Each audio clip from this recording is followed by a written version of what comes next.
What's up, One Pride? Feels like it's been long time no see here on my channel, so I'm super excited to talk some Lions football with you guys tonight. Let's go ahead and start by introducing who I have with me today. We've got Luke G in the house. Luke, how are you? Hey, I'm feeling good. I'm feeling good. I've been feeling good all day today. I woke up this morning feeling good. The drive to work was feeling good. The other parts of work wasn't, but overall, I feel good. So I'm ready to talk some Lions football. Good. And we've also got from Detroit Lions on the prowl, Jim Bordeaux. What's up, Jim? Hey, nothing much, man. Happy to come back and talk some Lions football today. I got just so much to do, but yeah, I love doing this. I'm glad I got to sleep in tomorrow morning too. I know. I'll see you tomorrow morning at 11. Also, we'll do a Good, quick shout good. out for that. If everybody tuning in right now doesn't usually turn in to Free for All Fridays with Detroit Lions on the prowl, they are always so much fun. You never know who's going to show up, and we always get to have some laughs while also talking some Detroit Lions football. So if you can be there, it's at 11 a.m. live, or you can always catch the rerun later. We've got a few people in the chat today. Shout out to John Kapler, Nicholas Valora, that's my dad. Yay. Hey, Dad. Jimbo G, One Pride 40. I'm sure more people will join us, but let's go ahead and just hop right into the questions. We've got some good topics for tonight. So the first question we're going to discuss is the Lions have decided to create a player wellness department among their staff. This includes a director and co-director of player engagement and a mental skills specialist / clinician. What does the creation of this department say to you? Do you think it will be helpful in the long run to avoid past mistakes that have created bad relationships with players? I'll let you answer that one first, Luke. You know, it's funny because I talked about this yesterday where I said, you know that things are different when they create a whole department to make sure that people feel good about themselves, mentally, physically, emotionally, to create that whole department and set it up in such a way that a player who may be feeling down that day, who may not be feeling like he want to practice or work hard, can go and talk to a therapist or meditate or do yoga or whatever it takes to get them into a state of peace. That's huge. That's culture changing. That's earth shattering.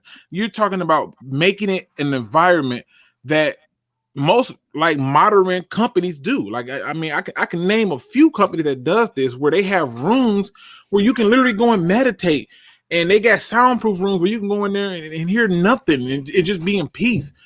And so to give them that place to do this and do that, it speaks volumes about what this organization is, the direction in which they're heading, and where they have come from in terms of being able to say, we want to treat our players like royalty.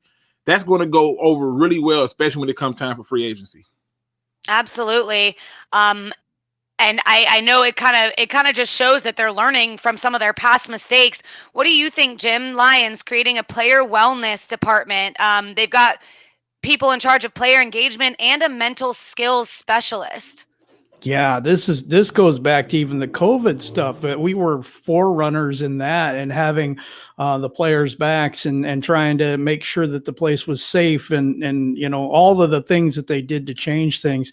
It's a 3-word thing. It's Sheila Ford Hamp. And I got to tell you, Luke G said this from the very beginning, so I got to give credit where credit is due. Appreciate Luke G called it. He said it. He says Sheila Ford Hamp is different. And this is another way that this shows that they're different because they're going to try to take care of players' needs mentally. I mean, that is such an overlooked thing in the NFL, you know, just a place to go and a place to be able to talk to somebody or, you know, get some help if you need it. You know, Luke G said about the soundproof room. I could probably use that to scream, but yeah, that's just me. they sometimes you need it. For sure. They need one of those rage rooms like they're starting to create all over the place where you can pay money just to go in there and break a bunch of stuff. Yeah, exactly. Yeah. They could start by tearing down that hill. That's what you start right there. No, I'm just kidding. But I love the direction of this team. I love the way that they're headed, and every single thing that they are implementing this year, it seems like it's with the players in mind. They're mending fences. They're trying to anyway, and I think that I just think that this is a whole different flavor, and Luke called it from the beginning. Listen, it's just an experience thing. I literally, like, I've had jobs where I've had different supervisors. Women have a different level of focus that we as men can never accomplish. And I hate to be the bearer of bad news, but the moment she came in, I was like, oh, she know how to do text messages? Oh, this is game time. Oh, just know how to do text messages. That's all we was looking for. So that was that was huge. It's true. Well, I got to say, I think it helps in two ways. I mean, obviously, with player engagement, I think you've got people kind of playing the middleman to the ownership, coach, and player relationship triangle. And obviously, that specialist is someone that maybe could have helped keep somebody in the league like a Titus Young or somebody younger and troubled like that. You know, somebody to go talk to. A middleman definitely helps sometimes. We know with a lot of people, I mean, myself included, not just people that play sports or men, but pride is a very powerful thing. And having somebody to talk to that maybe it's not necessarily, you know, Slay to Patricia or Patricia to Slay. A middleman can often be helpful. And I mean, besides that, fans are intense. We're very intense. The pressure is very real. Ask Jeff Okuda. So he tweeted something the other day, you know, about mental health being above all else. And I think that is extremely important. And it's something that the Lions are kind of shifting their focus towards. And I think it's great. I think it's going to absolutely not only help build better relationships between players, coaches, and ownership, but also help out some of these young guys, you know, just with whatever it is they might be struggling with, the pressures of the game, etc. Yeah, I think the example you gave with just pointing out what Titus Young, like people forget how good Titus Young was and how instrumental he was in some of the things that Calvin Johnson achieved because he was killing them down the field and over the field and stuff like that. But the mental part of it wasn't there, and they could care less. And that's something huge to see that they now care about the mental health side of sports. Absolutely. And I mean, just generally in life, it's very, very important. So it's like they're heading in a good direction. Speaking of good directions, we'll move on to the next question. Can this chip on the shoulder mentality work for our Detroit Lions? I'll kick that one over to you first, Jim. Well, I think it can work, but I think it's also relative to talent. And so I know Luke thinks we're going to make the playoffs this year. There's where we disagree. That's not what I said. Yeah, that's where I disagree. I think you can have a chip on your shoulder and that, but unfortunately for some of those players, Austin Bryant, you know, that type of thing, the chip on his shoulder needs to be removed surgically. So anyway, no, I think that's a terrible joke. It is. The chip on his shoulder to be surgically removed. Like, come on. Yeah, he's still hurt. But anyway, it's availability and it's talent. I mean, we lack some of that on the defense still. But you know what? Coming in, trying to prove it to get another contract, that's probably the best way to go. One thing I need to do, I need to give a shout out to Jimbo G. He says, I can see you using it for a screaming room. Yes, I can. But thank you, man. It's important. It's very important. You got to get it off your chest. You definitely do. What about you, Luke? How do you think this chip on the shoulder mentality is going to work out for the Lions? 100%. It's going to work out strong. It's going to be something that you have to look at because there's nothing better than somebody doubting you. Just go back to your childhood. Remember when kids be like, I bet you couldn't do this, and you was like, yes, I can. Remember that? Absolutely. Right? Like the idea of being challenged or said that or being told that you are not good at something or you can't do something, it changes the dynamic totally. And for me, when I look at a team who comes in and you got people saying that they're going to have the first overall pick in the draft, like they're going to be worse than the Jacksonville Jaguars, they're going to be worse than the Houston Texans, they're going to be worse than the Jets. 7 teams got new head coaches, and somehow the Lions is going to be the worst, even though they have the best coaching staff. Yes, that stuff adds up. When they say things like, oh, Jared Goff can't read defenses. Oh, okay, I'll show you. That stuff makes a huge difference. And it pushes you to a level to show people that they're wrong. And when you have the support of a coaching staff where people say he shouldn't be here, a general manager when they say he shouldn't be in that position, and you just follow it all the way from players to the top. Sheila Ford's the same owner as her mother and her father. When everybody's doubting you like this and nobody is respecting you and they counting you out, what do you have to lose? You get to be the guy that breaks hearts, the team that comes in and set a standard that makes people respect what you do. And so to me, the chip on the shoulder definitely is going to work because it worked for teams like the Eagles, where they were counted out and people said they weren't going to do it, and they went on to win a Super Bowl with the backup quarterback. It happened again with the Lions in 1991 when Rodney Peete went down and everybody said, lock it up, pack it up, it's over. And they took another backup quarterback to the NFC Championship game. People said just recently that the football team over in Washington, oh, that chip on the shoulder ain't going to do nothing. They got all them first-round picks and ain't going to turn into nothing. And they went from 3-13 to 7-9 and it's steadily getting better. Oh, and by the way, they did that with whoever knows what's the quarterback. It's 100%. It's 100% something that plays a huge part in what teams do. That chip on the shoulder is very important. It's very real. Yeah, I mean, I'm somewhere in between both of your answers with this. I think talent obviously matters too, but I do think that with a chip on the shoulder, you can kind of get the best out of those players that they possibly can give. I feel like when you have a chip on the shoulder and that's how your mentality is working, it can and it should motivate you. I think nothing is quite as motivating as that, especially personally.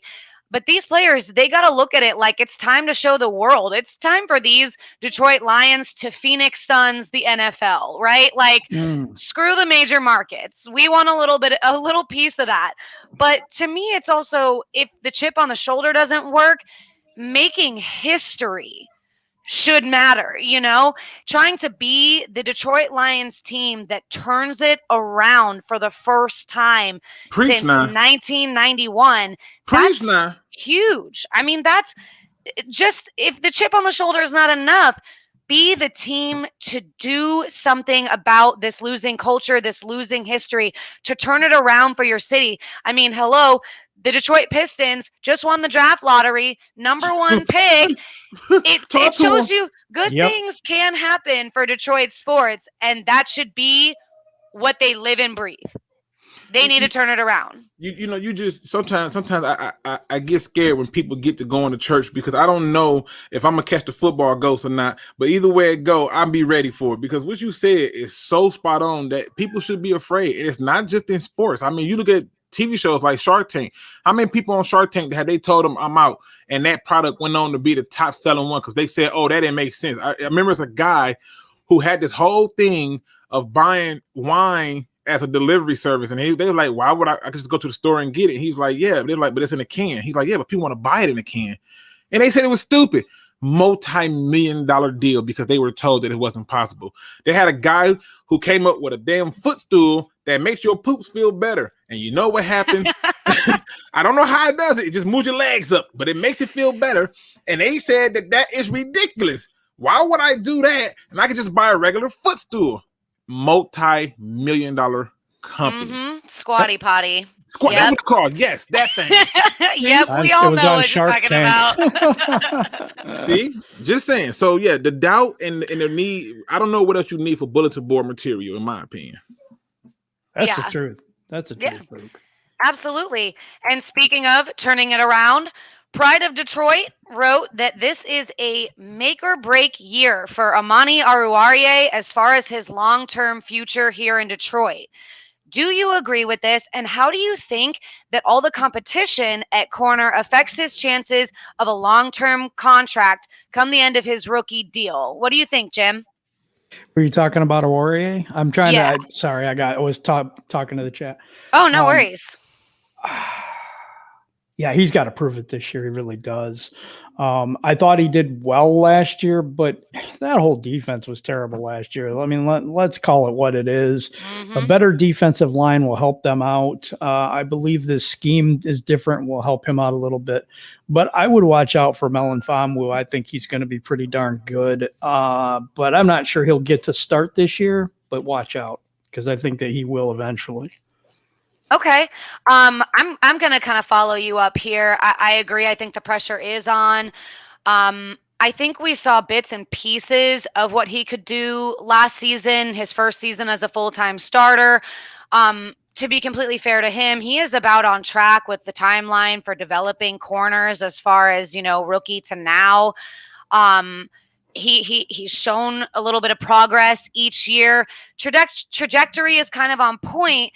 But, we have to kind of think about it in terms of even great corners were going to struggle when they have to follow a receiver's route for as long as this Lions secondary was having to. Improvement to that front seven is going to, by default, help out our secondary. So that should give him the little bit of a boost that he needs to kind of rise to the occasion. But, they brought Quentin Dunbar in. They drafted Ifeatu Melifonwu. So competition should kind of provide him with that little extra bit of motivation as well. Give him some pressure up front. And I'm kind of interested to see what he brings to the table this year, especially learning from Aaron Glenn and Aubrey Pleasant. They're great coaches with young DBs. They're really good at getting the best out of them. So that's kind of what I'm thinking as far as Amani Oruwariye going into this year. What about you, Luke?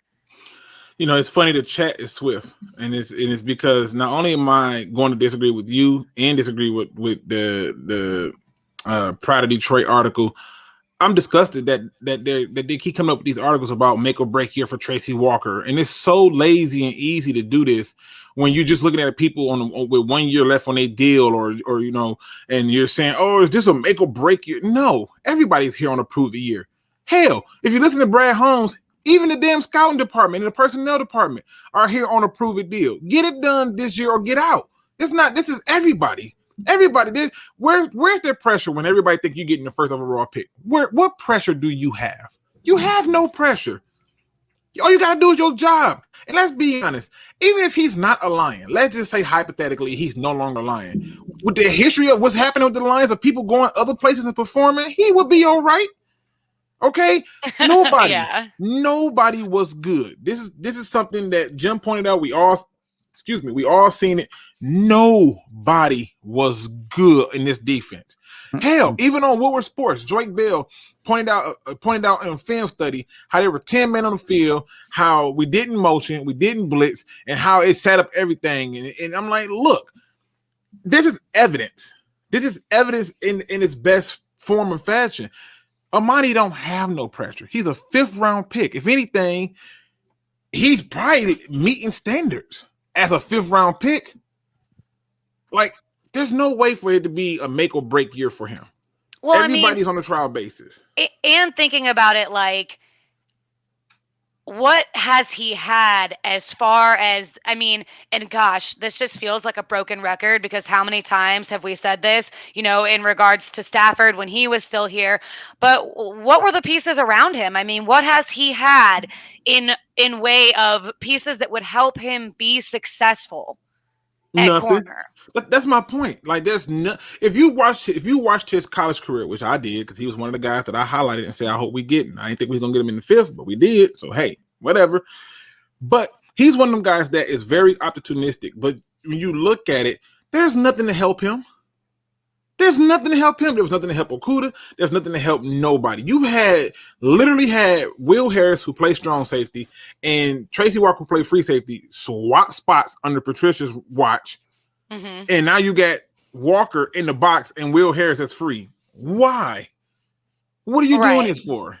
And so to me, he wasn't giving anything to help him. I just think when it comes to Amani just got to do what the coaching staff got to do what the personnel staff got to do what anybody who's associated with the Lions. If you sell sodas in the stadium, damn it, be the best vendor.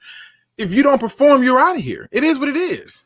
Yeah, And I totally agree with you there. I mean, especially, and I kind of touched on this in the chat. I love that there's competition at corner, and it's there for a reason. It's there to make sure that who is on the field is the best available option, and that's exactly how it should be. facts. To Luke's point, what was it Devontae Adams last year that said they knew everything we were going to do? Everything. Right. Listen, it's funny because not only did he say this, Drake Bell said this. Yep. What's the guy, the D tackle from the Bears, Akeem Hicks? He said this. He said, "Man, we will put people in motion just to see if what we saw was the same thing, and it was. They wouldn't move. Right. They wouldn't move. He's like, they wouldn't follow us or nothing. He's like, and then when they did follow us, he's like, we always knew what it was because when they followed us, certain people wouldn't move, no matter what it was. Yep. And so when they know what you're doing, and the money did okay to be basically exposed and left out in the wilderness. I Right. agree. And if we're gonna give, Jeff Okudah a pass for just the absolute chaos that was the Lions defense, then we kind of got to do the same for Aruarie as well. Well, I think the difference between Okudah and Awarie is Okudah was injured last year, and they knew it in the summertime. Mhm. He had that groin That's injury, and that's going to make you a little slower than you usually are. Your breaks aren't going to be as good. I do think that Okudah is going to bounce back and be a little bit better, but I don't know that he's going to be worth the number 3 overall pick. I don't know that yet. But like I said, Luke said, it's going to be a prove it year for everybody. Nobody did a damn thing last year. Nobody. Right. Nobody. Also, fun fact: before Aaron Glenn became the DB's coach for the Saints had one of the worst DB rooms and one of the worst pass defenses in the league because they DBs couldn't hold their blocks. He comes in one season, turn it all around, and all of a sudden they're in the top, I think, 15?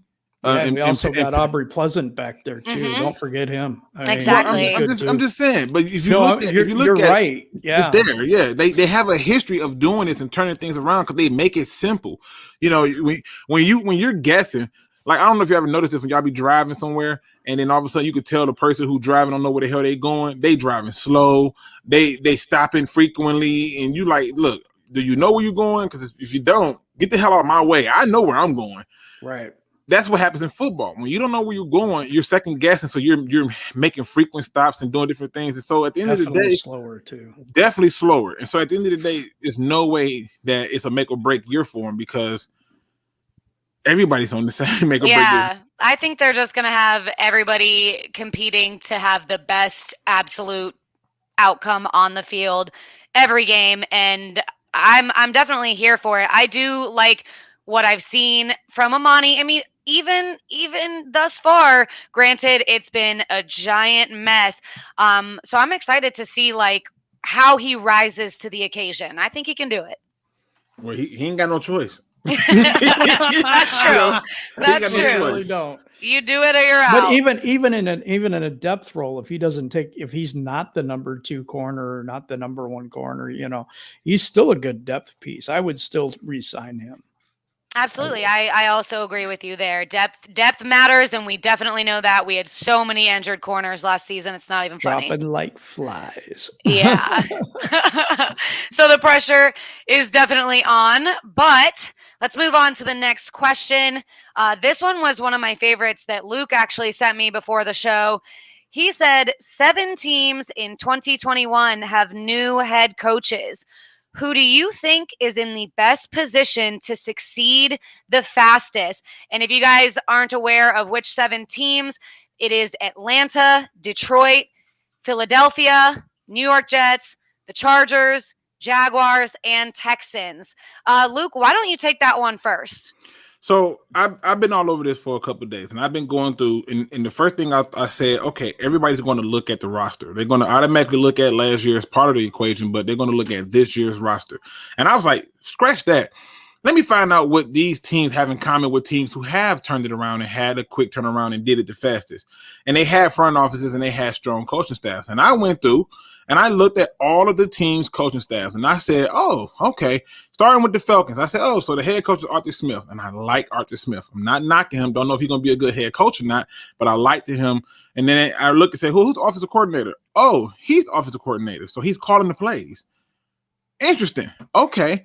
And then I said, well, who is his D coordinator? Oh, it's Dean Pease, the former Tennessee Titans defensive coordinator. Oh, okay. Yeah, that's not gonna work. Even when you go with player personnel, no Julio, old man Matt Ryan, and now you left with what? Ridley, Pitts. just right. Pitts, it's not enough. It's not enough. I said, okay. Then I went down and I said, okay, well, let's take a look at some other teams. I said the Houston Texans, David Colley. I was like, really? You kept the coordinator? You ain't learned nothing from Patricia. Nothing. Yeah. You ain't learned nothing. And then you went out, you brought back Lovie Smith. Now, Lovie Smith could be special at defensive coordinator. I'm not going to knock him on that. But I don't think Deshaun Watson plays for them again. So now that's done. So they can't do it.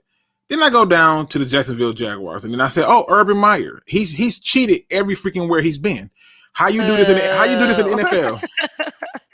this in the NFL?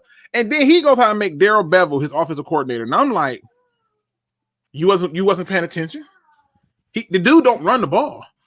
Like he forgets to run the ball. Yeah, now, but part of that, one thing I'll disagree with you there, because Darrell Bevell was under Matt Patricia and had to run. I was just going to say part of that could have been just because he was under Matt Patricia. He did it in Seattle. He did it. Yeah, I disagree on that one.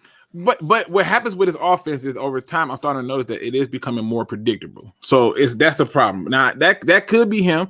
But again, he somehow become a scapegoat for it. But I'm just going to blame him based on what I saw him do as an interim head coach. I was not impressed. And so then I go to the Chargers. And I'm like, yeah, the Chargers lost Anthony Lynn. They lost all of the things that made Justin Herbert great. And you brought in Brandon Staley, the defensive coordinator from the Rams. And I said, cool. And he brings in Joe Lombardi. And I said, nope, you're done. Okay. We know who Joe Lombardi is. Okay. They also picked up Renardo Hill, a defensive back coach from Denver, to be the defensive coordinator, but they don't have what the Lions have. And then I go down to the Jets, and I said they got a pretty decent looking roster there, but I don't think they got enough with that coaching staff, and neither do the Eagles. And then I just think about the Lions, and I say they have safety blankets for every aspect of their team. Anthony Lynn's a safety blanket to Dan Campbell. You're talking about Don Capers being a safety blanket to Aaron Glenn. Hell. And then in terms of Anthony Lynn's ability to be a safety blanket, you have a front office with John Dorsey being a safety blanket to Brad Holmes, who's going to make I forgot all about him. See what I'm saying? Chris Spielman up there, checks and balances. So it's all across the board. They have the strongest front office. They have the least amount of pressure because apparently we get in the first overall pick. So to me, the fastest turnaround comes from the Lions. Just look at the division. If Aaron Rodgers plays or don't play, don't matter. We've been going toe to toe with them, and it's been taking weird calls for them to beat us. So I think the fastest one to turn around is got to be us. The only other team I will put in that boat for a fast turnaround, honestly, is probably the Chargers. Probably. Okay. Well, you got very, very in-depth with your breakdown. How do you want to follow that up, Jim? I don't. No. That's the correct answer. Prior to Detroit had us Dan Campbell in the fourth best situation. But I got to agree with Luke. I think he's in the number one position. And the reason I say that is just because of what Luke said, everything around him. But the one thing that wasn't mentioned is Brad Holmes and the way that he was and that team of people drafted this year. Drafting the trenches, doing the right thing, and not signing people to crazy deals that are B players and backup players and all that to starting salaries. They didn't do that. You know, they did the right moves. They did the right things. And I think that's going to be a quicker turnaround. The second thing that wasn't brought up, and I think this is crazy, but I also think it makes sense. The Pistons just got the number one overall draft pick. The universe is effed up right now. I'm not even sure what's going on. They have never even advanced in the lottery. And as long as I've been alive, they have not had a number one pick. 51 years. They've not had a number one pick. So if things are changing and the Detroit Lions just changed everything about them, maybe there's something in the water here in Detroit now, and things are going to change. Yeah, wouldn't that be nice? I mean, I'm really hoping that that's the case. And I mean, just to follow up with my answer to this question, the only team that I was like, it's absolutely not, actually two teams, but the one that stuck out in my mind that I thought it's absolutely not going to be them is the Jaguars. And it's almost purely based on the fact that they hired Urban Meyer. But I mean, he may find a way to cheat. He may find a way to cheat. We just don't know yet. I can't with that. And then, and then you got Tim Tebow out there, and I'm just like, anything to sell tickets in Jacksonville is what it feels like on an almost constant basis. But then I thought definitely not the Texans, because they're not learning from their past mistakes. They're a little late to this game. The Lions been doing that for a while. They're not learning from our mistakes either. So the two teams that I thought might have the best chance to succeed the fastest would be the Falcons or us. And I am definitely ranking us above the Falcons just because of the top to bottom improvements, front office, coaching staff, etc. The only reason that I included Atlanta in this as well was because of their new GM. I do believe that he's going to be a massive part in their ability to assess talent. Terry Fontenot began his career, actually, I don't know where he began it, but I know he spent 16 seasons with the New Orleans Saints, 6 of them as director of pro scouting. And the Saints, they've got some pretty talented players there. So I definitely think a young guy in the front office in Atlanta is going to help them moving forward. But then again, I don't know how fast that means they'll be able to turn it around. And all that to be said, I still have the utmost faith in Brad Holmes and his ability to scout talent. And I'm so happy to have him here. That's why I think, all things to be said, we have the quickest turnaround time. And that's not even me sipping the Kool-Aid, you guys. It's really not. No. It's just an assessment, looking at all these teams and where they are and where I think they'll be the fastest. Plus one of the things that you also alluded to, I would say, when talking about the turnaround and for the future, is the Falcons are in a real rebuild. Like, They still got to find a replacement for Matt Ryan. They just got rid of their superstar receiver. And if you look at it, it's almost mirroring what the Lions did. Calvin got to stay here along with Stafford. Calvin decided that he's out first, and he wanted out. Same thing with Julio. Julio wanted out.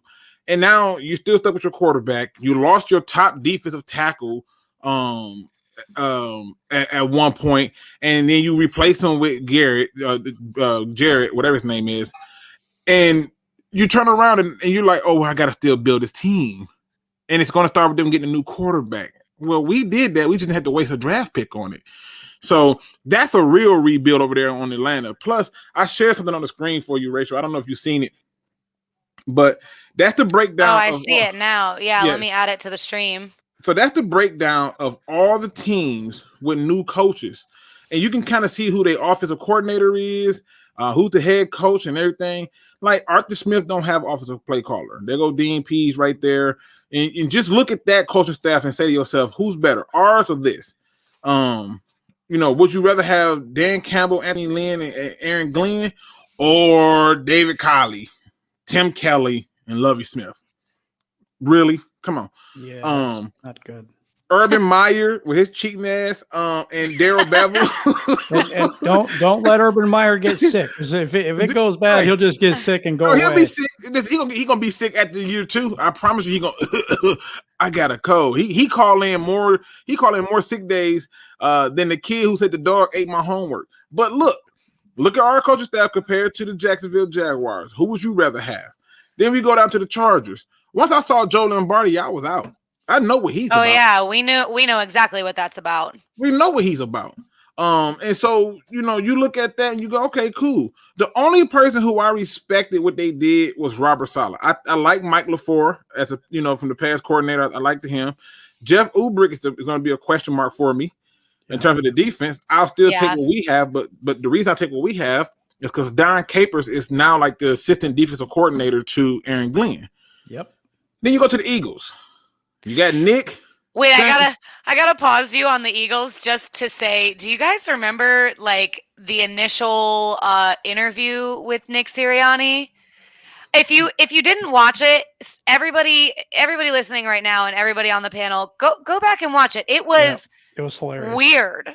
It was weird. Yeah, he was saying it seemed like he had scripted answers, and they asked questions that he didn't write the script answer for. Like, oh, exactly. Yeah, he seemed confused and caught off guard the whole time. I was like, wait, why is Dan Campbell getting so much shit for having fun? And we're not talking about this guy who was like a deer in the headlights. I'm like, is he gonna say something? Yeah. But this lets you see it. This lets you see like what our coach staff got to go to. And I haven't even talked about the front office. And that's just to put it in perspective for you. So, don't look at all these other different pieces right here, because those are like basically like people who got coordinator spots. But we just talking about new head coaches with their coaching staff and what they put together. Dan Campbell's coaching staff is very impressive. He's probably the only one on this whole list where their coordinators can be snatched up as head coaches. Mm-hmm. Yep. Oh yeah, just absolutely. Or Anthony Lynn already was. Right. Yeah. So it's one of the things you look at and you go, yes. And God, I love it when a plan comes together. Yeah, absolutely. Thank you for bringing up the graphics. That was also helpful because I haven't really looked at them all laid out like that and then compared them. So yeah, you made your point. I'm like fully agreeing with you, and not that I wasn't before, but I'm like absolutely. I'm just saying when you see it in writing, it's like, oh, they really didn't do much. Okay, we good. We doing good. Front office is on par. Check. Coaching staff is on par. Check. Oh, and by the way, of all those teams, I feel pretty safe saying, and it's not just paper, we have the best offensive line of all those teams. Mm-hmm. Yeah. Absolutely. I'm super excited about that this year. But let's see. Let's go ahead and move on to the next question because we got real thorough with that one. All right. Let's talk about Woodward Sports. They held an interview with Calvin Johnson and Rob Sims to kind of help promote their new medicinal cannabis brand. They were in the studio, and during that interview, Calvin stated that the Lions refused to trade him. He did want to play somewhere else before he retired. So essentially, he was forced to retire or stay and play for the Lions. A lot of Lions fans find continued news about his relationships with the Lions very polarizing. How do you feel about what Calvin said? And is the difference between Stafford's trade and Johnson's trade and Johnson's lack thereof a trade just a difference in regime mentality, or is it something more? What do you think, Jim? Oh, I think it's regime mentality for sure. Ownership mentality. I think there's a lot of things that went on before that aren't going on now. And it's just plain stupid. I mean, if you weren't going to trade Calvin in his later years, you could have got a lot for him like we got for Stafford and started rebuilding this team the right way. No, this is complete. And he has sour grapes and because of he didn't get traded and he didn't get his money. And I like Calvin and I like the way him being in the Hall of Fame. And I think he should be here with the Lions. Please stop whining because it's driving me nuts. Okay, so I'll actually follow you up because I kind of am the antithesis to that reaction. I actually am kind of tired of people calling him a diva because I'll tell you right now, millionaire or not, if someone not only shorted you $1 million, but also basically forced you into retirement because they wouldn't trade you away, I feel like you would be holding a grudge too. But number one, they didn't force anything. He decided he didn't want to play for this team. And when he decided he didn't want to play with this team, he gave up his signing bonus, which was the $1 million he was supposed to earn by playing that year. So that's just what I had to say about that. There's two sides to that though. Like I can't say reasonably as a GM that I would have traded away the best thing to happen to Detroit in however many years. But at the end of the day, I know that as a GM, if I held on to him, if I said, this is it, like, you're playing here because I'm not going to trade you away because I can't, within reason, make myself do that. And I do understand that line of thinking. Like, I'm not even saying that that is wrong, but what I am saying is that even though he forfeited the money, as the GM at the time, I would understand the ultimatum that he sort of faced, and I would have given him the money. You know what I mean? Like, I would have understood the position that I was putting him in, having heard his voicing of his opinion. This is one of the players that people came to see, though. This was putting butts in seats. And I'll tell you that without him, he just up and said, no, I'm not playing for you guys no more. And like I said, I understand the frustration, but you're a professional. You're getting paid a lot of money to play for the team. And I don't know, just for me, I don't like that whole thing. I just don't. See, and like, I understand you in the sense that, like, as a reasonable GM, just what I said, I don't know that I could have convinced myself to give him that trade either, because of exactly what you're saying, butts in seats. He's the star. He is who everybody essentially is coming to see. But, at this point, especially, I'm just like, give him on a personal level. I feel him on the money aspect, because millionaire or not, I think my mindset is, it comes down to, don't mess with my money. That's the one thing. Don't mess with it. Did he mess with his own? Hold on. I really, because I love me some Rachel. Mm-hmm. I'm gonna push these buttons and see how far you feel about this. All right. Now, first of all, if y'all don't know, Rachel married a very handsome fellow. Okay, he's very awesome at what he does. I personally love him. Okay, let me just spin it a little bit different way.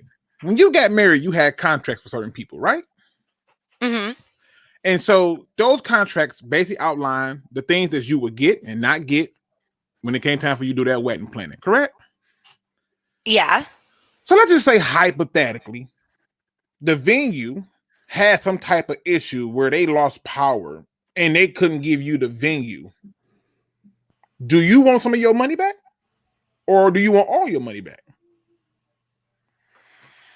I want all my money back. Well, let's start right there. Don't go further than there. Okay. Okay. I'm with you. So Calvin Johnson signs a contract that he didn't have to sign. He didn't even have to become the highest paid player / receiver in the league at the time. That was his choice. After he did that, if he really wanted to be traded, because again, he signed the contract. He could have did what Darrell Revis did and batted on himself and signed a bunch of short-term contracts, but he didn't. He signed the biggest contract he can get. He voided the contract himself, therefore making that money their money. He voided the contract, i.e., he shut down the venue. Now he shuts down the venue. He wants to come and cry because he has to give money back. What did he think was going to happen? You violated the contract. If I ask you to fix my roof and I contract you to fix the roof and you don't fix the damn roof, why do I have to pay you? And so when I look at Calvin Johnson and the way he's doing, it is very diva-like. Because if he really wanted to be traded, he could have offered up taking a pay cut. He didn't say that. He wanted all his money and wanted to be traded. But you can't trade him because the cap hit was bigger than what it was to get rid of Matthew Stafford. Mm-hmm. So now we got a guy who's still salty because he didn't read the fine print that he put his John Hancock on. And he's upset that he had to pay the money back. Now, they said we wouldn't give you the money back, and they come out in the media, but then you come out and say, oh, it's not being repaired. But yet you're still making money off of the Lions name while you're promoting your business. Nobody knows you as Calvin Johnson. It's former Detroit Lions Calvin Johnson. Like it's former Detroit Lion Barry Sanders. You're still making money doing commercials and all kind of promos off of their name, but you voided the contract. If you wanted to be traded so bad, simply take a pay cut, because that's what Stafford did. Stafford did a pay cut and restructure, which is why his cap hit wasn't as big as Calvin Johnson's. So I don't feel sorry for Calvin. In fact, Me neither. Calvin he need to shut the hell up. Well, okay. Stop whining. So I got two things to say to that. One thing on the back end of this, to be fair, and somebody did mention this in the comments as well, he definitely went to Woodward to essentially promote his and Rob Sims' new business and was asked about the Lions. And you can tell oftentimes in interviews when things head in that direction, just by looking at him, that he's like, man, I don't really want to talk about it. But, people do keep asking him, and that's what the media is going to do. They're going to. When he was, no, he didn't really get asked about it. They just said, well, we're happy you're back in the family. And he said, I'm not there. I'm not in the family. They didn't ask him. They were just saying, hey, welcome back. And he said, oh, heck no, I'm not back. I don't know what you're talking about. He offered it. So here's my only counter to that. And, it's neither here nor there. It's neither really for one side or another, but just speaking as a human being and trying to be as honest as I possibly could.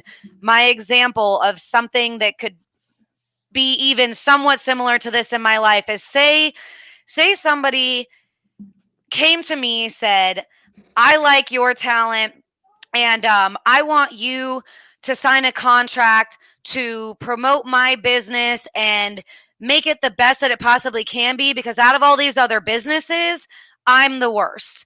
And I want you to help me. And I help that business. And not only do I help them, but I'm the best at what I do compared to the other promoters for these other businesses. And people are constantly talking about me, which then shines light on the business that I am with. And, now they're on the news, they're in the highlights, they're this, that, and the other thing. They're even winning sometimes. I'm talking about a team, but this company's got some big wins a couple years. They're getting closer and closer to where they want to be, and I'm really helping lead the way there. And then I decide, it's really hard though, because I decide, screw the company, I'm leaving. Well, the company, I'm dragging this company with me, right? But I decide, okay, I feel like it's time for myself and this company to be done, because this is weighing on me. This is pretty taxing for me.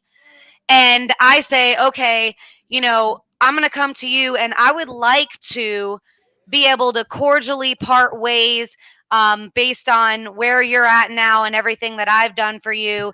And I, just being a human, think that, yes, I would understand that money has to be paid back in the contract, but I'm not going to lie. I'd kind of take an ego hit for sure, based on them being like, hey, thank you, bye. Yeah, we'll take that, and you go. You got to understand. Okay, so I come to this company, that I'm putting on the map or making famous, but they're paying me millions and millions of dollars to do it, number one. And number two, I decided to sign with this company and re-sign with this company, if there was such a thing. And then I decided to say, screw this company. I want to be traded to another company. Without the consequences of violating the contract that hurts the company that you're trying to leave. Like, right. For example, the other thing that I looked at, even in your example, Rachel, that I've listened, I said, okay, that would be fair if that's how it went. But the problem is here's a guy who is contingent upon somebody else. If he was on, he joined the company. You're right. It was a privilege for the company to hire him. They hired him, signed a contract with him. He was happy. The team went 0-16. What should they be allowed to get more money back for the damages for that? He's contingent upon the quarterback. And so, well, he was also at the time contingent upon a front office that we have all said is horrible, was horrible, True. Is garbage, and that would be hard to work for happily. True, but the thing is, so he had his rookie thing, and then he signed another contract to come back. He can't control where he's drafted, but he re-signed. So plus on top of the re-sign, you got to look at this. No receiver could throw the ball to themselves. So you really was having more greater success because of the guy throwing the ball to you. yeah, And that guy was the reason you were getting this success. So we tried to build around you. But do we get some of our money back when you're fumbling the ball close to the goal line in Seattle? Are we getting our money back then? Or when you dropping passes when you open? Are we getting money back then? I just don't understand how he's allowed to sign 2 contracts and ask for them to honor the contract. But when he decides to break the contract, he wants them to still honor it. I'm about the business side of it. No, the same thing with your wedding venue. If you sign the contract and they hold that time for you and you come back and you break the contract and say, I want my money back. No, they get to keep the money because you broke the contract. We were prepared to give you the business that you had. And I hear you. And I think all I'm trying to do, because I don't even disagree about the business side. Absolutely. When you're a business, that's how you run your business. I think what I'm trying to shed light on is, as a person, me, Rachel, and that happens to me, I would understand being like, oh, well, okay. I mean, I get it, but like, cool. You know what I'm saying?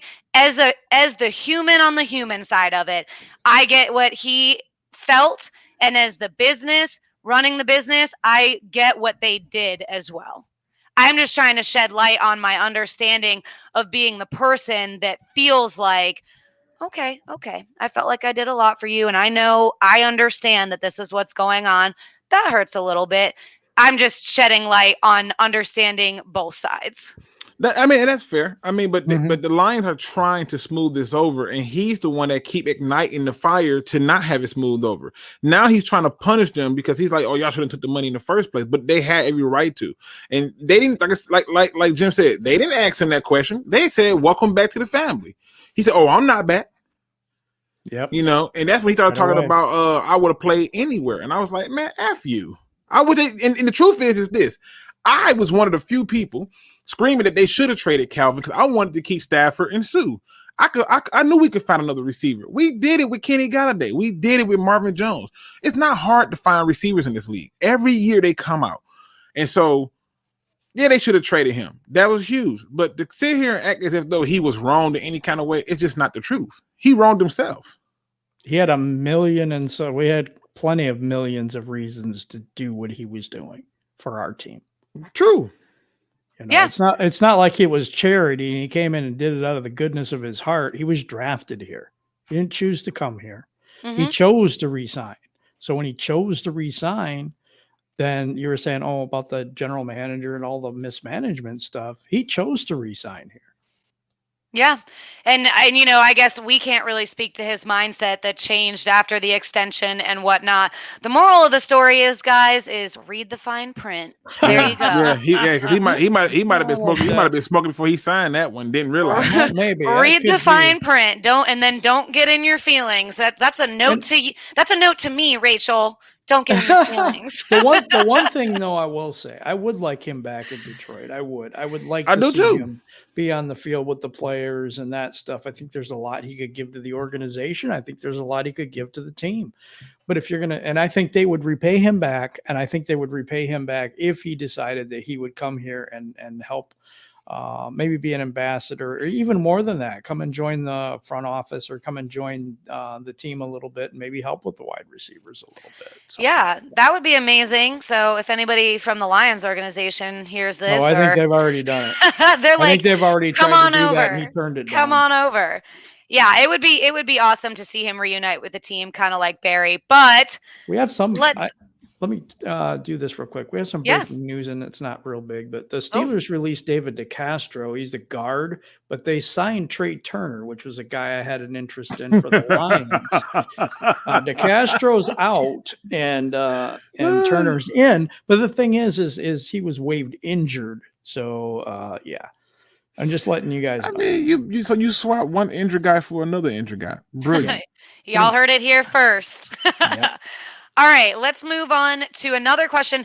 We're just going to do one more so we can take a few from the chat, because we're going to try to keep it to like an hour and 15 minutes, hour and a half max. So let's move on to our last question.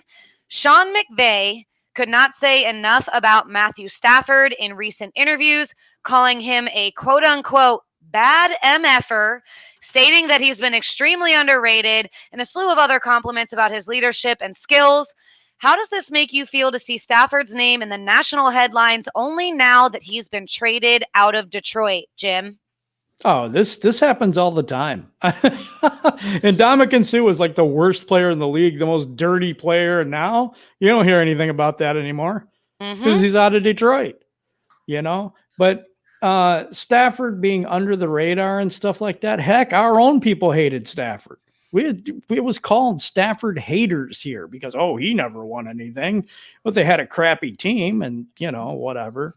So I think it's a combination of some things. And I don't think Stafford was very appreciated here from a lot of the fan base, and him going to another place shines a light on him, especially out in LA, And obviously, McVay's going to say that. What else is he going to say? Dang, he's shitty. He got here. What the hell do we get him for? He's not doing that. So you know what I mean. You're right. What do you think, Luke, about just McVay going on and on about Stafford and now this making all these national headlines? Well, one, like Jen said, it was going to happen. But two, I love it. And the reason I love it is because when things don't go right, don't turn around and try to blame the quarterback. Remember, you just gushing over him. Don't turn around and try to change it now. See, because the truth is this: McVay has failed Jared Goff, and he failed the Rams. And I saw it in playoff games. I saw it in regular season where I'm like, yo, why are you making these decisions? Why are you doing this? Why are you doing that? Even the game where I believe they got robbed, was it the Saints that they got robbed by with the no flag or something? Yeah. Right? Even that game, why are you throwing the ball right there? Why? If you run the damn ball, there's no way for it to be a no flag or any interception or anything because they can't stop the run. The clock continues, and they're out, and you just take another knee and kick a field goal and game over. So even when I see these little general mistakes happening, to me, I love it. Because at the end of the day, what you're going to start to notice is there's a problem with coaching. And he already don't blame Goff. Now, if he turns it around and blames Stafford after trading what he traded, he done. He's done. So to me, I love it. Keep hyping him up. This is not surprising. We'll finally get a Lion in the top 100 this year too. So thank God for that. Maybe. Go Stafford. Hey, you know what though? It said Steve-O says, I think Sue made a choice to clean his game up after he left Detroit. So let me give you another example since, Sue isn't the right example.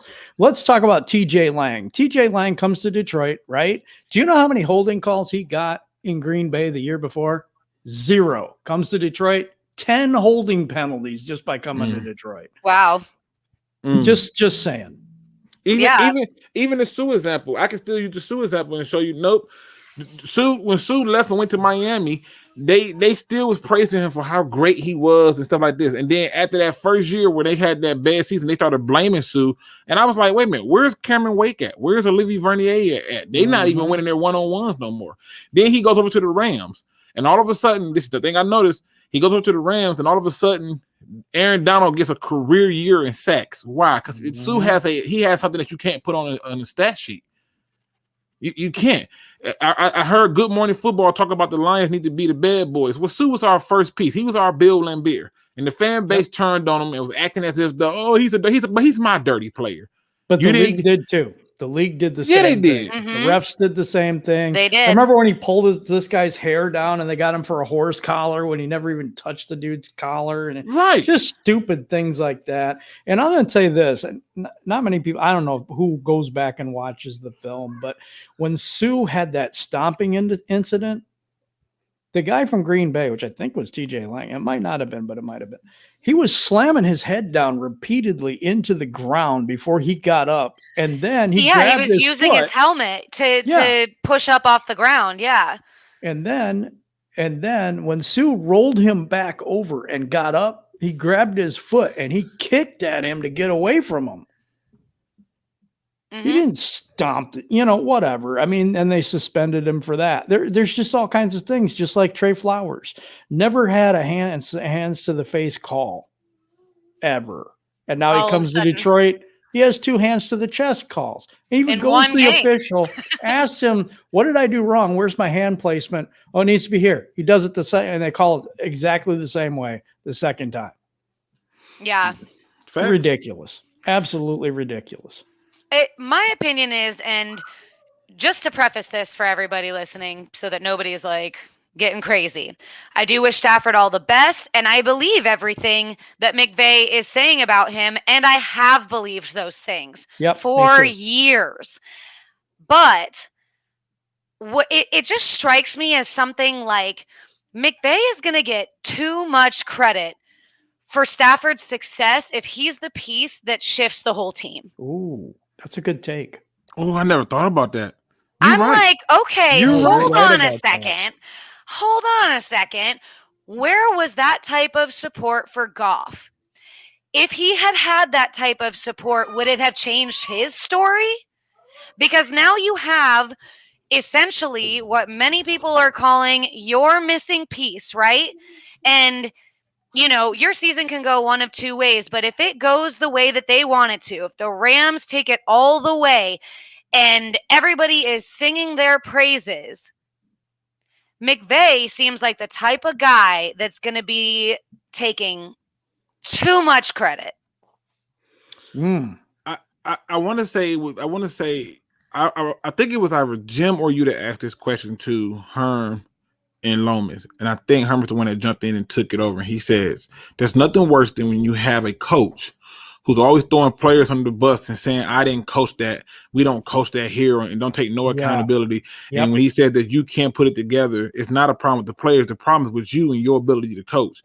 And one of the things that I noticed with McVay was when he came in, it was beautiful. But a lot of that was, said to have, it was a lot of controversy because there was conflict between him and LaFleur because LaFleur was getting the praise. And all of a sudden LaFleur leaves, and yes, the offense looked totally different. They didn't look as explosive as they used to. And on top of that, now all of a sudden it's the quarterback's fault.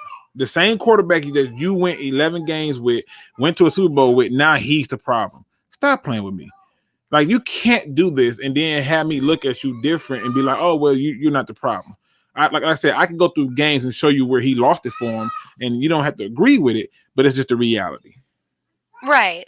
And that's why I was like, oh, I agree 100% with everything that he's saying. It just seems like, why are you overcompensating? We know. And honestly, America's about to know, but we have known.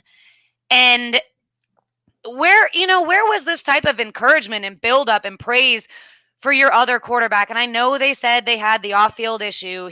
Jared Goff said he would go for his girlfriend. Okay, so smack him once upside the head and handle your stuff and move on, because you still have to work as a team and you have to have that head coach quarterback relationship. So, I mean, the whole interview, I mean, it was just so much that I was like, oh man, if they succeed, McVay is just going to take all the credit. It makes sense to me. Or he's trying to defend against what he did with Goff.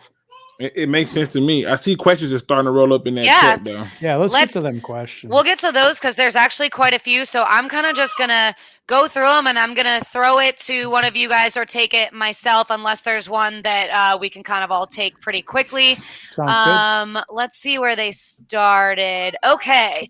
Forever a Lion fan, is our front seven going to be a wrecking crew? I'm going to take that really quick. I think they have the potential to be a top 5 unit in the league if all comes together the way it seems, the way it's playing out right now. Now, we don't know. We haven't seen them step out onto the field just yet, but I think they're going to have amazing chemistry. I think Sewell's going to need a little bit of time. I mean, we've seen reports that it's a hard transition for him. I mean, and it would be for anyone, but given a little bit of time. Was he talking about D-line? Or O-line? Oh, you know what? No, he got to be talking about the defense, because you can't have 7 on the offensive line. He's talking about the front seven on the defense. I'm Yeah. sorry, forever a Lion fan. I just thinking about our O-line day in and day out right now, I know, honestly. right? I know, right? We never to actually have one. You feel like God, just let everybody stay healthy. I'm like, that's the Really? line I want to talk about. Okay, anyways, so our front seven, are they going to be a wrecking crew, Luke? Yes and no. Yes, because there are going to be some people who are going to overlook them, but no, because once people realize that you better not overlook them, it's going to slow down a little bit. So yes and no on that one. If I was leaning more likely than not, I'm going to say yes. They're going to be a bit of a wrecking crew. They can win 1-on-1s, and that's the most important part of any type of front that you have on defense.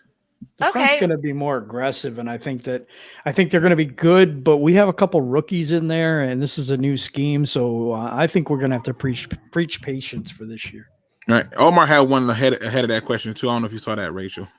Let's see. It says DSA. What do you expect from the Goff this year? Oh, okay, you're right. All right, go ahead, Jim. What do you expect from Goff this year? Decent quarterback. He doesn't really have a whole lot to work with. He's got TJ Hawkinson and maybe Amon-Ra St. Brown. Got a good running game and a good offensive line. If he has time, he should be able to pick apart some defenses. But I watch his turnovers because his arm angle is really weird when he releases the ball and the way he holds on to it. The guy has small hands, so I'm just worried about fumbles. And sometimes if he gets pressured, he throws the ball a little stupid, gets some interceptions. So I'm a little worried about the turnovers. I really am. Okay, what do you think, Luke? I'm not worried about the turnovers at all. He's going to be brought back to the same thing that got that team to the Super Bowl, a game manager. Run the ball, let him make the short pass underneath to his targets. People want to come up, kill him over the top. It's really simple. It's not hard. It's checkers, not chess. And so, to me, I think he'll be just fine. He's going to be asked to be a game manager. Now, if they come out and try to do him the same way they did Stafford, we in trouble. Mm-hmm. And I'm kind of with you, Luke. Honestly, I'm going to take it a step further. I think that he has the potential to surprise people this year, as long as he is given the time that he needs. I think as long as we can keep him on his feet. Under pressure, you are right, Jim. That's when he tends to throw the ball a little bit funky, throw those interceptions. But to be completely fair, that was kind of Stafford's deal too. That was always when you saw a Stafford interception. Yeah, but not as frequently, I don't think. But I like Goff. Everybody's saying he doesn't have a strong arm and all this stuff. That's not true. His ball placement is really good on the deep ball for the most part. That one Minnesota game, he threw for 5 touchdowns. Mm-hmm. I mean, the dude can play. That's for sure. He wasn't the number one over pick for no reason. Right. And the Rams receiving core just really wasn't set up for him to take those deep throws as often as, honestly, hopefully we can use him for. I mean, that was a difference between his first 2 seasons in the league, was that it seemed like they took the deep ball away from him a little bit. That and Todd Gurley hurt his knees. Yeah, that's been a thing. It's the truth. All right, let's see. I'm scrolling down. The next one is from Midwest Lion. He says, y'all think Aubrey Pleasant revitalized Tracy Walker? That's a good question. And I think that I think he has a chance to, but so far from what I hear, Tracy Walker isn't doing all that well. But we'll see. We'll see. I think there's a good chance because of Aaron Glenn actually too, and Aubrey Pleasant, both of them really good coaches. Mm-hmm. If anybody can get him straightened around, it's them. But he's in a contract year, and like Luke said, everybody's got to prove it this year. Nobody has a guaranteed spot, except maybe TJ Hawkinson and a couple of those guys. But I think Tracy Walker just needs to shake it off. These past few seasons that they. He wasn't really getting to play the role that we saw him in initially, and Patricia's scheme was just too complicated and too crazy, and the whole defense suffered for it.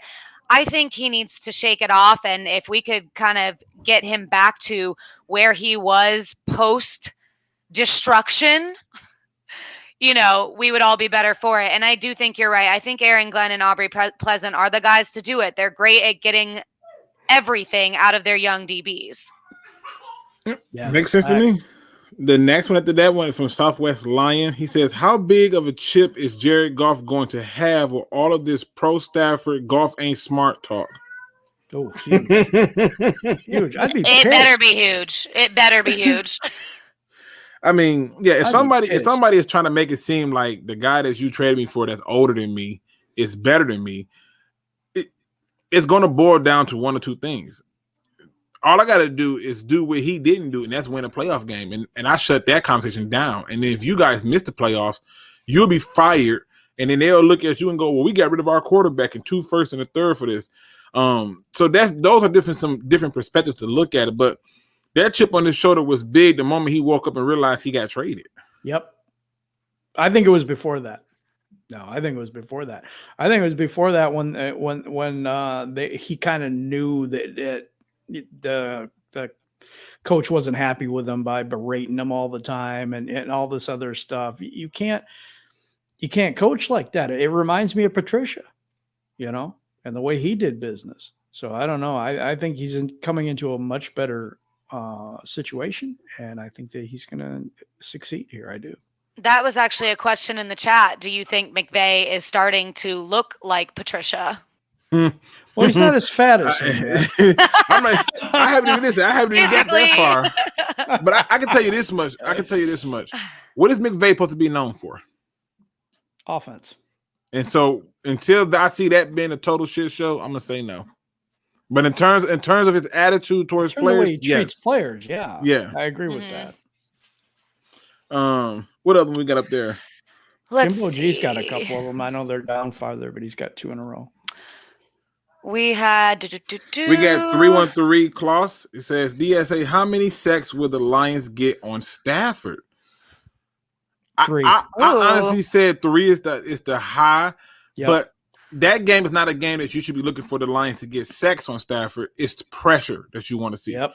You want the pocket collapsing. You want him trying to run and make plays and leaving the pocket and forcing passes. So if you ask me how many pressures, I'm gonna go 20 because that offensive line looks a little shaky. In fact, I feel like he left a offensive line to go to one that was probably worse than what he had. Mm-hmm. Yep. I agree. So definitely. Let's see. Then Looney Tune says, Luke, where you think our rushing offense will rank in the league? Top 15. Jimbo G says, at Rachel, tell me about the defense. Tell me top 10 or top 5. You cool? O-line is the best in the league. So he wants to know that. He knows where my head is at. The defense, man, top 10 or top 5. Nope. I can't commit to that, Jimbo G. I can't commit to that, Jimbo G. We were 32nd overall last year. We were last in the league. Yeah. There's nowhere but up, but it ain't that far up. I would be massively impressed if we made it into the top half. So, yeah. Okay. The next one comes from One Pride 40. He says, so do we believe that the Rams are overrated, and why do think he hated Goff? I think he hated Goff. Well, the rumor was that Goff was checking for his girlfriend. That's what it was, and he didn't like that. That's what the rumor was. I don't think he liked all the interceptions and fumbles either, to be honest. But I don't even think it was that. I don't think it was that. I think he tried to repeat success with less, and it didn't work. And he knew that he had one wild card to play. Blame it on the quarterback. Similar to what guys and women do when they get drunk and they blame it on the alcohol. He blamed it on the quarterback. And once he did that, he figured, okay, if it's now or never, if I'm gonna use this wild card, here it is. And so that's what I think happened. That's why I think he hated him. Because he didn't have a problem when they were going to the Super Bowl. It was all how great he is and how smart he is. And blah, blah, blah. Blah, blah. Right. And to the other part of that question, do we believe the Rams are overrated? I do not believe that the Rams defense is overrated at all. In fact, they're rated just about what they should be rated. I think their offense has certainly been a little overrated over the years. Yeah, I think the whole team has been overrated because that's why they tried to buy it. Remember when they sold out and bought like every free agent and they tried to put together a super team and it failed miserably? Yeah. Not with it. Jimbo G says at DSA, how many games will the Lions win this year? I got 8 to 10. I got 5 to 7. Okay. I'm around the 6 to 8 range. DSA, who is the wide receiver that stands out this year to you? Amon-Ra St. Brown. That's it for me. Hands down. He's the guy that I wanted. All in agreement there. That was an easy one. Omar says at DSA, definitely will mid-teens this year watch. Huh? What? I don't get it. I'm sorry. The defense. He said thinks they're going to rank in the mid-teens. Okay. Got it. And I will say no. One Pride 40 says, is there any concern with this coaching staff? Of course. It's always going to be concerned with any coaching staff. Yep. They have to have concern. They haven't been on the field yet. Right. So, yeah, I mean, right now, the first things you want to see is, are they running a strong, good, reliable camp? And it sounds like they're so far from OTAs, they're already in the right direction. And I also like the fact that they're not running them too hard. And we don't have as many injuries as we usually have at this point. Man, listen, they Tom Brady said that Bill Belichick used to still run him when he had like leg injuries. He said one day he just told him, like, you can cut me, you can do whatever you want, but I'm not running. And they had a story where Snacks and a few other players were hurt, and they were telling him, "Oh, you're gonna still run?" And they said they just looked at him and was like, "Oh, okay. we see about that." Like, if I'm hurt, what the hell you mean run? I'm trying to heal. So, just stupid. Yeah. I see Looney Tunes says, how many passing touchdowns do y'all think Jared Goff will have next season? I got to 32. go for a lower number. I was going to say 30, and the reason is I think we're going to be running the ball. Running it. I would say I'm not going to draft Jared Goff in fantasy. If you're going to draft anybody as far as offensively, draft a running back or TJ Hawkinson, because the receiving touchdowns are going there. Predator Keenan says, do y'all think McVay been hating on Goff because his girlfriend slept with what? We don't know that to be the case. Come on. I know he threw interceptions and fumbled the ball. I would be mad at that too. Right. Rumors. I'm with that. Hey, back in the day, there were rumors that, wasn't it that Golden Tate with Russell Wilson's? Yeah. That's why we don't know. We don't know. We don't know. Golden Tate denied it. And so we don't know. We know that Golden Tate didn't get Stafford's wife. So, hey, it worked out great. Okay. Right. Exactly. Absolutely. There we go. But on that note, let's go ahead and wait. Okay, let's answer one more because Looney Tune just put in there. How many rushing touchdowns do you see Swift getting? Because he's got a 10. trade with that's pretty close. I don't know if he gets 10 just because Jamal Williams is going to be there. It's going to be a hard split. So, I'm saying 10. I'm going to tell you, I want to see the Aleem McNeil one too. I want to see that. Oh, the mini fridge. It's coming. You know it's coming. That would be amazing. You know, he's going to be a fullback or he's going to get that ball. I promise you it's coming. Why not? It used to be a running back. Yep. I'll be looking forward to that if that ever happens. But on that note, thank you guys in the chat. Awesome questions. You guys had a lot today. Do you guys want to take one more? Any surprise cuts you think might still happen? The surprise cut I think might still happen, to be all honest with you, is Tracy Walker. I got that vibe as well. I get some crap for it, but I think it's Tracy Walker as well. Yeah, I'm kind of with you guys. The rest of the ones that I'm thinking in my head aren't really going to be a surprise. So that's going to be the guy that I think would kind of shock a bunch of Lions fans if it were to happen. Jamie Collins possibly as well. He still got enough money on the books that they won't do it. Yeah, probably. They got rid of Stafford. He had plenty of money on the books. Yeah, but they got rid of Stafford with a replacement. Who we replacing Collins with? Barnes already in the starting lineup. Yeah, well then you still have Anzalone. He playing outside. He's not playing outside. No, on that depth chart. That depth chart I looked at on ESPN said he playing outside. Yeah, that's ESPN. Stop listening to them. Facts. My bad. Oh man, we'll do one more because Jimbo G had one more higher up that he posted, and I do like it. DSA, who is the second best wide receiver and third best wide receiver on the team? They're not on the team yet. No, but that's the truth, though. That's the truth. It is. Because if you're telling me we got to go with what's already on the roster, then you got to go with second best is Tyrell Williams and third best is Quintez Cephas. Yeah. Or Brashad And- Perriman. No, Brashad. No, Perriman. Perriman gonna slide down a little bit. Only reason I'm putting Perriman down because his route running is not as clean as the other guys. And his hands are worse than Ebron's. Javon McKinley. They are by McKinley 10%. over him. Yeah, maybe.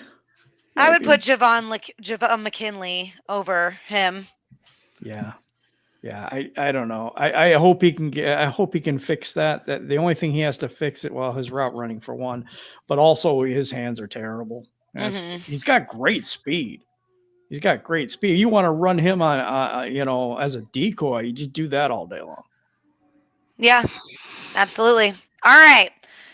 With all that, let's actually move on to final thoughts. Again, thank you, chat, because you guys have had a lot of questions and I love it. Sometimes we're like, all right, questions, where are they? You guys were just firing them off. That's awesome. Yeah, we love when you guys join us and interact with us all show long. It is awesome. So those are, I guess, half of my final thoughts. So I'll just continue with mine. Definitely make sure that you are following along with everybody on the panel. Luke is always doing awesome field reviews and film breakdowns for you. And of course, Jim and the crew over at Lions on the Prowl. They moved to 3 shows a week now, Jim, because just until training camp. Then we'll be back to 5. Yeah, not enough to talk about, but they have awesome lunchtime Lions talk. So definitely make sure that you keep up with them. You can actually find most of my stuff with Woodward Sports. If you're not already following them on all social media, make sure that you are always adding a little bit of fun along with analysis to everything that is Lions. And thank you all for being here. As always, one pride. Go ahead, Jim. Yeah, my final thoughts for today. This was a lot of fun, guys. I love talking to the chat and talking to all the people here. Tomorrow at 11 in the morning, I'm just going to, to tell you what's going on for us. We have what's called Free for All Friday, and that's going to be tomorrow. And if you want to join us, it's on my channel, the Detroit Lions on the Prowl. We have a bunch of people there. Rachel's going to be there. Luke, I don't know if you're going to be there yet or not. I'm not sure. I'm going to send you the link. I'm planning on it, man. It's been a rough week. If you can. We have a special guest tomorrow, too, and I can't reveal that yet. We will reveal it tomorrow because you just never know who's going to show up, and it's always a lot of fun talking Lions football, so we're going to do that tomorrow. But, yeah, I really appreciate being able to do this tonight. Thanks, Rachel. And also, if you haven't subscribed to Rachel Marie, easy for me to say, Rachel Marie Sports, please do that. Now, like the video because that helps her get the content out there, and check her out at Woodward Sports because she's doing some really cool things on TikTok and some really cool videos for them, too. So you got to check that out as well. Thank you, guys. Thank you, Jim. All right, Luke, close us out. First of all, if you haven't hit that like and subscribe button, shame on you. Shame on you. 1,000 curses. Okay. But thanks for being here, rocking with us, man. Make sure y'all show support to everybody in DSA. Everybody's doing different things. We all have been busy, but we have been trying our best to get the round tables and different things done. Above the rim is still going. And so these different things is moving. Me, can't end the show without a good positive note. Now, this one right here is going to hit a little different for some of y'all because this is going to be a little disruptive. It is fine to fight for someone who loves you. It's a waste of time to fight for someone to love you. Know the difference. Let me help you understand some of y'all are here fighting for people to love you, like friends and family. And just you think to yourself because they're family and their friends or their loved ones that they're supposed to just love you. Well, I'm going to tell you to hell with that. Burn bridges. You have no reason to turn around and look back and cross that bridge again. When someone is not willing to get in the ring with you, then there's no reason for you to sit there and fight by yourself. You're throwing punches in the air, and people are looking at you like a madman and a mad woman because they know that you have sacrificed your sanity for the sake of nobody else but some bum that does not want to love you. Why fight for their love? Why fight to keep those bridges open when they are already setting up dynamite to blow the bridge from beneath you? People, pay close attention to this one right here. If you are going to fight for anything, fight for the love of yourself. Fight for your own sanity. Fight for your own peace. Fight for your own self love. Put yourself in the box. Create a bridge that has tanks, grenades, razor blades, and bombs and shit that keeps people away from you who are toxic and not for you. Mm-hmm. Surround yourself around people who will cherish the smallest things that you do, like call to say hello. If you find that in yourself, then there's no way that a weapon ever formed against you can prosper, or any person who says I love you can just easily get in and hurt you. With that being said, ladies and gentlemen, that's our show for the day. And as always, don't be no chump. Y'all make sure y'all hit that like, subscribe, and join up with the DSA. We out.